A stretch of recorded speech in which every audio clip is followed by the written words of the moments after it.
इथे फक्त दागिने नाही तर पिढ्यानपिढ्यांचा विश्वास मिळतो. परंपरेची झळाळी आणि विश्वासाची खात्री.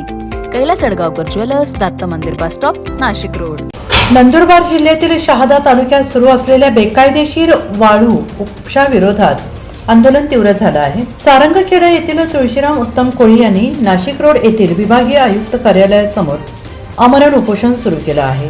शासकीय अधिकारी आणि संबंधित ठेकेदार हे अवैधपणे वाळू उपसा रात्रंदिवस करीत आहेत. त्यात प्रमुख म्हणजे महाराष्ट्र आणि राष्ट्रीय लवादा, सुप्रीम कोर्ट असे अनेक कोर्टांनी आणि संस्थांनी जे निदर्शनात आणून दिलेलं आहे की सेक्शन पंप किंवा यांत्रिक बोट याचा वापर करण्यात येऊ नये, त्या गोष्टींच्याकडे दुर्लक्ष करून चारिंग गटांवर कमीत कमी 20 ते 25 यांत्रिक बोटी आणि सेक्शन पंपचा आणि पोकलेनचा वापर होते.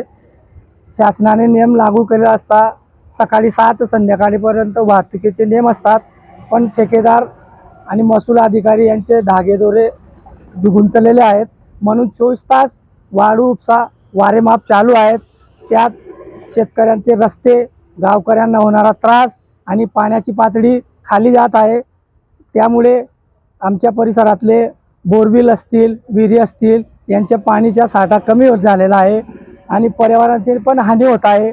मी दिनांक 20 बेकायदेशीर वाळू उपसा तात्काळ बंद करावी, संबंधित यंत्रसामग्री जप्त करावी, दोषींवर कठोर कारवाई करावी अशा मागण्या करण्यात आल्या आहेत.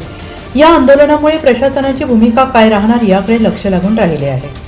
NCN न्यूजसाठी सचिन देवटे, नवीन नाशिक.